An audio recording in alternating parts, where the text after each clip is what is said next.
My name is Marcus Jen. I'm 47 years old, an infrastructure architect at Hartwell & Sons Trading in Stamford, Connecticut. This tape begins on a Tuesday morning in June of 2023. I've been awake for 16 hours. My name is on the box of personal items waiting at the lobby. A coffee mug. A framed photograph of my daughter at her college graduation. A small statue of a cassette tape that my first manager gave me in 2007, the day I was hired. 15 years. That's what they're returning to me, in a single cardboard box. Have you ever spent a decade and a half building something, only to have someone tell you they don't need you anymore? Leave a comment if you have. Tap like if you believe patience is a kind of justice. Follow this channel because what I did next, or rather what I didn't do, was the loudest silence Hartwell & Sons had ever heard. What follows is a recording of how a company that stood for 52 years closed its doors in 18 months. It started in 2007. I was 32 when I walked through the front entrance of Hartwell & Sons for the first time. The building was nothing impressive. 4 floors, beige brick, a flag out front that looked older than I was. The sign by the door read, "Established 1971, family owned." Michael Hartwell Sr. met me in the lobby himself. He was 68 then, the founder, a man who had built this trading firm from a single desk in a basement office on Atlantic Street. He didn't have a secretary walk me up. He came down himself. He shook my hand and he said, "Welcome to the family, Marcus. We build things to last here." I believed him. I was a junior infrastructure engineer. The data center was in the basement. 2 rooms. The smaller one a converted records vault from when the building had been a regional bank in the 1950s. There were 68 servers when I started. By the end of my second year, I had cataloged every single cable, every patch panel, every backup tape, every console password. I built the documentation from scratch. I wrote it in plain English, the way Michael Sr. insisted. He used to say, "I want to be able to read it on a Sunday morning, with a cup of coffee, and understand what my company depends on." By 2010, I was the lead. By 2014, I was the architect. By 2020, I had built 3 critical systems that ran the entire trading floor. The first one was the quarterly settlement engine, or as we called it, Q engine. It was a Perl script I wrote in 2009, originally to automate a manual end-of-quarter reconciliation that had taken our accounting team 4 days. By the time I rewrote it for the 3rd time in 2015, it could process the entire Q4 settlement in 11 minutes. It depended on 3 things. An SSL certificate that had to be renewed every 2 years. A private cryptographic key stored on a single hardware security module in the Wing B. And a path to a file share that I had hard-coded because Michael Sr. had asked me to, back when path references in shared configs were causing audit problems. The second one was the certificate renewal job. It ran every Sunday at 3 in the morning. It checked every certificate on every server, and it flagged the ones expiring within 90 days. I had built it after a small outage in 2012, when a forgotten cert took down our overnight risk reporting for 2 hours. It had run, without missing a single Sunday, for 11 years. The third one was the power supply rotation calendar. Power supplies in the Wing B cluster were on an 18-month rotation. They were rated for 2 years, but I had learned in 2013 that the model we used began failing at 20 months, especially in the summer when the room temperature climbed. So I rotated them at 18. The calendar was a spreadsheet I maintained personally. Every 6 months I marked which units were due. Every quarter I ordered replacements. I had never missed a rotation. By 2022, I was 46 years old. I had a daughter in her 2nd year of college. I had a house in a quiet neighborhood. I had a wife, Sarah, who didn't quite understand what I did, but understood that I loved doing it. I had 15 years at the same company. I thought, in the way that men in stable jobs think about the future, that I would retire from this place. Michael Sr. had a heart attack in March of 2022. He survived. But he was 78 by then, and the family decided it was time to step back. That's when KraneStone Partners showed up. I want to be careful about how I describe what happened next, because I don't want to make it sound like a movie. It wasn't dramatic. Nothing in real life is. The most consequential betrayals don't come with thunder. They come with a clipboard. KraneStone Partners was a private equity firm. They specialized in what they called operational optimization of mid-market financial services firms. They bought 68% of Hartwell & Sons in October of 2022. Michael Sr. signed the papers in his daughter's kitchen, with an oxygen tank next to his chair. I wasn't in the room, but I heard about it later, from the controller, who had been. Within 3 weeks, KraneStone installed a new chief executive. His name was David Hartwell Jr. He was Michael Sr.'s nephew, 31 years old, with an MBA from a school I had heard of but couldn't place, zero infrastructure background. He had spent the previous 6 years at a consulting firm helping retail chains rationalize their supply chains. He had never managed a data center, never written a line of code, or sat through an end-of-quarter settlement in his life. His first day, he called a town hall. He stood in front of the trading floor and he said, "We're not changing what made Hartwell great. We're going to add to it." He used the phrase operational excellence 4 times. He used the phrase strategic alignment 3 times. I counted. His second week, he asked to meet with me one-on-one. We sat in the conference room on the 2nd floor. He had a black leather notebook, a fountain pen, and a printed copy of my org chart. He didn't have a printed copy of my documentation. He hadn't read any of it. He said, "Marcus, you're a legend here. Everyone tells me that." I said, "Thank you, David." He said, "I'd like to talk about how we can elevate your role. Get you out of the weeds. More strategic, less tactical." I said, "What does that mean specifically?" He said, "We're thinking about a strategic advisor position. You'd consult on architecture. The day-to-day operations would move under a new VP of infrastructure that we're hiring." I asked who the new VP was going to be. He said the search was ongoing. He said it the way people say things when the answer is already decided and they don't want to tell you yet. In December, the new VP arrived. His name was Brett Whitman. He was 29. He had 3 years at a cloud-native startup that had gone out of business the previous summer. He had never managed a physical data center. He had never seen our facility. He showed up on his first day in a fitted dark top and a pair of expensive sneakers, and he asked me where the espresso machine was. I showed him the data center first. He looked at the racks. He looked at the patch panels. He looked at the wall-mounted documentation binders. He looked at the labeled cables, the color-coded power feeds, the tape labels from 2009 that I had never replaced because I wanted to remember when those tapes were first loaded. He said, "We should virtualize all of this. Move it to the cloud." I said, "We can't. The Q engine has a hardware security module dependency. The trading floor latency requirements rule out public cloud. We've evaluated it 3 times.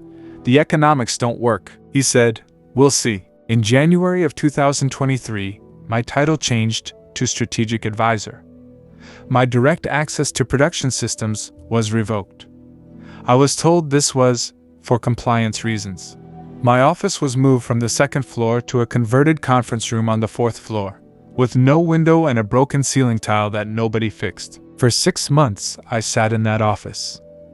They invited me to one meeting in April where Brett presented his infrastructure redesign plan.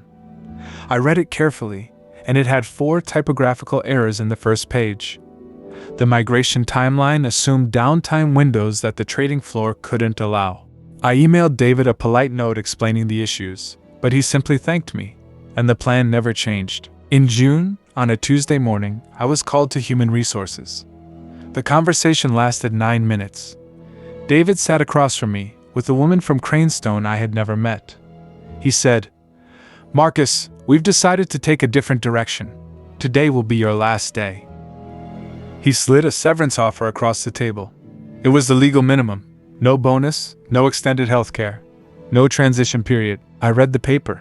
I signed it. I said, "David, before I leave, you should know that the Q engine has dependencies that Brett doesn't have access to.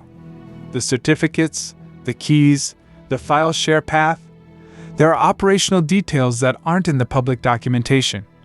I'm willing to spend 2 weeks doing a proper handoff." He looked at me. He smiled. He said, "Marcus, we appreciate that, but Brett has it under control. We need to move forward. He didn't ask for the documentation paths. He didn't ask for the certificate renewal procedure. He didn't ask which Sunday the next cert was due. He didn't ask about the power supply rotation. He didn't ask about anything. I walked back to the 4th floor office. I packed my coffee mug. I packed my daughter's photograph. I packed the cassette tape statue. At the lobby, a security guard handed me my box and walked me to the door. I didn't say goodbye to anyone. They had moved my team to another floor a month before, and most of them didn't even know I was leaving that day. I walked outside. The sun was hot. The parking lot smelled like asphalt. I sat in my car for 10 minutes before I started the engine. I didn't say a word about what was in those servers. For the first 3 months, I didn't do anything. I took a sabbatical. The real kind. The kind people pretend to take but never actually do. I drove to Vermont with Sarah for 2 weeks. We hiked. I read 4 novels. I didn't open my laptop once. I let my work email auto-respond bounce. I let LinkedIn messages accumulate. I let the world go quiet. In September, I started doing consulting work. Small firms. A regional bank in New Jersey wanted help auditing their backup procedures. A startup in Brooklyn wanted advice on their database architecture. I billed by the hour. I made enough to cover groceries. I didn't need more than that. We had savings. The mortgage was almost paid off. My daughter's tuition was funded. I want to be clear about something before I describe what happened in the months that followed. I didn't sabotage anything. I didn't leak. I didn't write an expose. I didn't sue. I didn't even contact a single former colleague to complain. If patience is a kind of justice, hit like before we keep going, because what comes next isn't revenge. It's just absence. What I did was nothing. And nothing is a powerful thing when the people who replaced you were counting on someone else's diligence. Let me tell you what I knew and what I never said. I knew that the SSL certificate on the Q engine was set to expire on the 3rd of December 2024. I knew this because I had renewed it personally in 2022, 6 weeks before the KraneStone acquisition. The renewal procedure was documented in a shared folder. The folder was named Infrastructure Operations Archive. Inside that folder, in a subfolder named Quarterly Settlement, there was a markdown file named CertRenewalProcedure.md. I had written it. It was 4 pages long. It contained the location of the private key, the host name of the issuing certificate authority, the exact sequence of OpenSSL commands required, and a checklist of post-renewal smoke tests. The folder was still there. I knew it was still there because I had given access permissions to 4 engineers on my old team, and 2 of them were still at the company. The file would have been searchable by anyone who searched for it. Nobody searched for it. I knew this because in November of 2023, David Hartwell Jr. left me a voicemail. He said, "Hey Marcus, just a quick question about the Q engine batch. Brett's looking at the upcoming Q4 cycle, and we're seeing some references to certificate stuff we don't fully understand. Can you give me a call when you have a moment?" I listened to the voicemail 3 times. I deleted it. I knew that the power supply cluster in the Wing B was scheduled for rotation in early December of 2024. I had rotated them in June of 2023, 6 weeks before I was fired. The next rotation was due 18 months later. I had ordered the replacement units in May, just before I left. They were in a storage closet in the basement, in their original boxes, with labels I had handwritten. The rotation procedure was in the same archive folder, in a subfolder named Hardware Cycles. I knew that the warning lights on the chassis began blinking yellow approximately 60 days before a power supply failure. That meant, in a normal cycle, the warning lights for the December failure would begin in October. I knew that the warning lights had been blinking in October, because a former colleague, who I won't name here, sent me a text in late October of 2024. The text said, "Hey, just thinking of you, hope you're well." Nothing else. He didn't ask me anything. I didn't reply. I knew that the Q engine had a hard-coded file path that pointed to a network share. I knew that the network share was on a NAS appliance that was due for a firmware update. I knew that the firmware update would change the SMB protocol version, and I knew that the Q engine wouldn't tolerate the change without a configuration update. I knew all of this, and I said nothing. In December of 2023, 6 months after I was let go, David Hartwell Jr. left me a second voicemail. He sounded tired.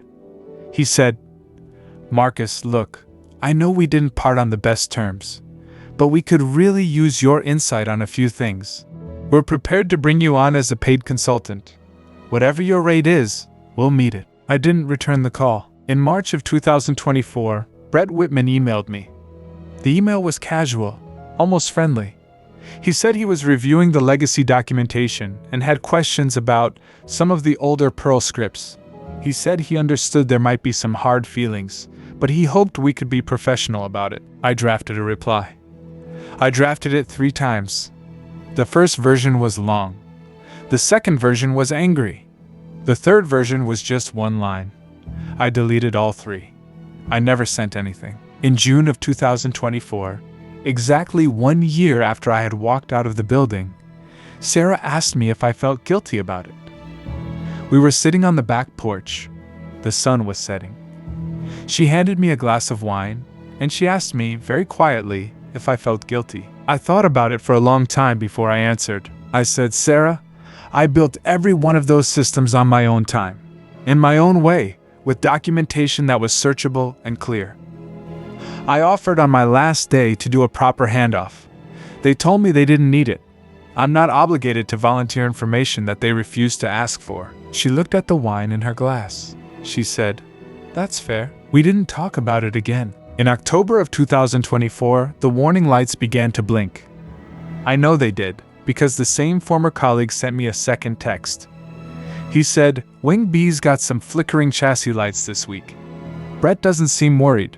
Just thought you'd want to know." I didn't reply. I waited. The morning of December 3rd, 2024, the quarterly settlement engine ran for the last time. It started at 3:47 a.m., exactly on schedule. The batch process kicked off the way it had for 15 years. It connected to the network share.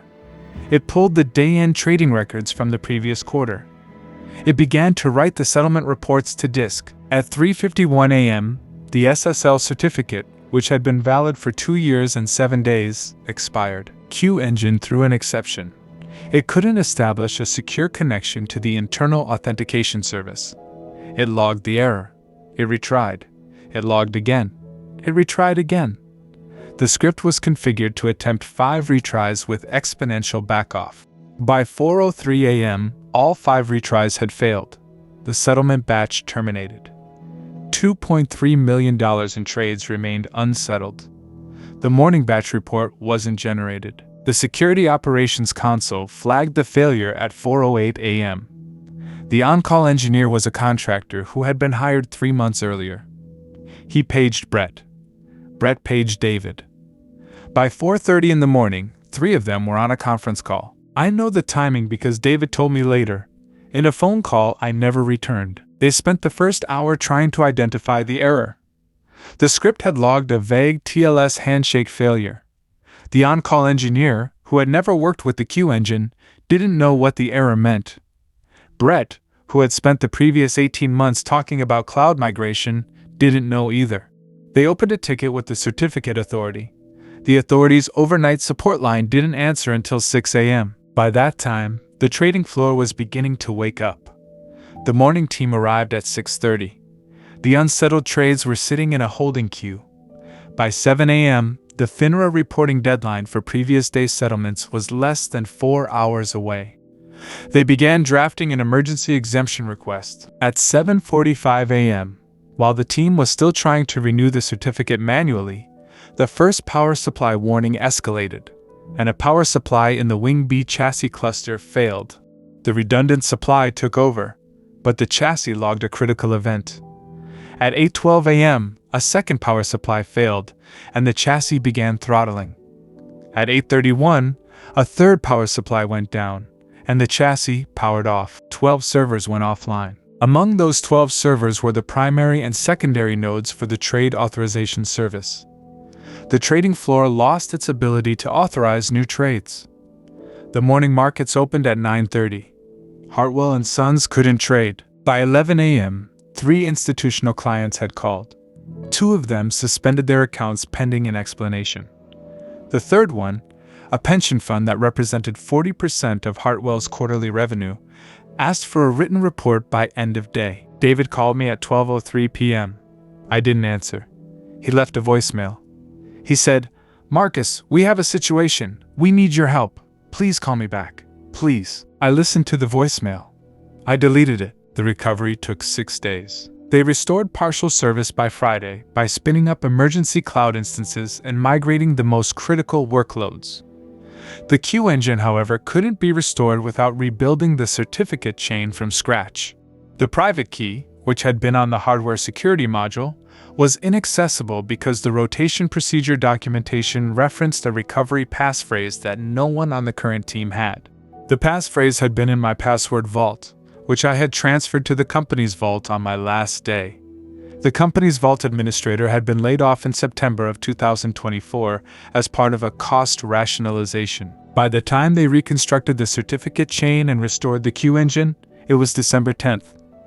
The pension fund had already moved its business to a competitor. As documented in industry case studies of single engineer dependency failures, companies like Knight Capital Group in 2012 lost $440 million in 45 minutes because one engineer forgot to deploy a code update to one server.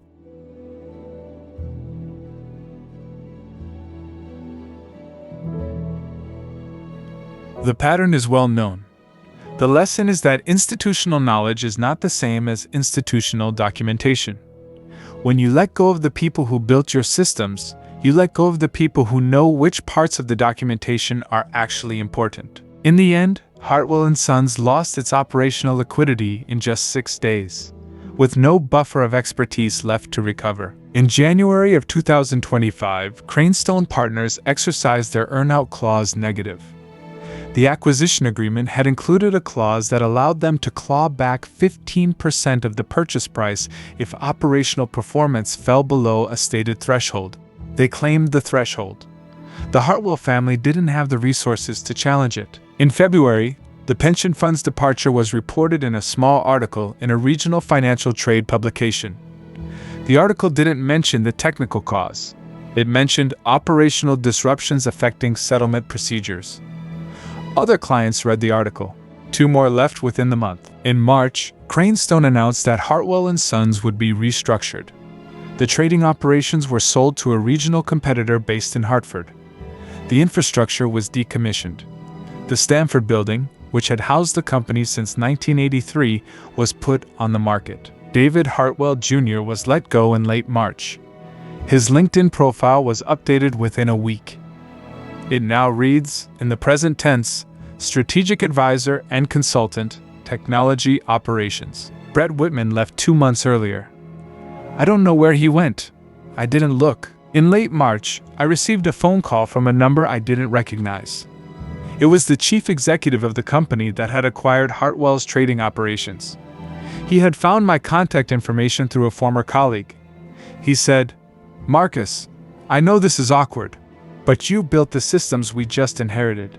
We need you, on whatever terms you want. Name a number." I told him no. I told him I was retired. I told him I'd send him my documentation folder structure as a courtesy, so that the people he hired next would at least know where to look. He thanked me. We hung up. Hartwell & Sons opened its doors in 1971. It closed them in 2025.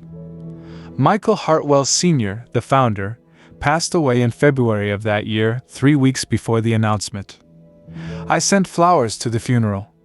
I didn't attend. Some patience is a kind of justice that's easy to miss until you're listening for it. I didn't take revenge. I didn't write an expose. I didn't file a lawsuit. I didn't even raise my voice. I just left.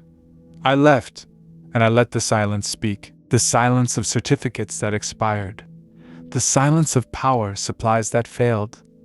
The silence of a man who knew every cable in that building, and a company that decided it didn't need him anymore. If this story spoke to you, leave a comment with the word patience. Tap like if you believe quiet justice is the loudest kind. And subscribe to The Reckoning Tape, because there are more recordings coming. More stories. More people who waited and watched and let the wheel of consequence turn on its own. This tape ends here.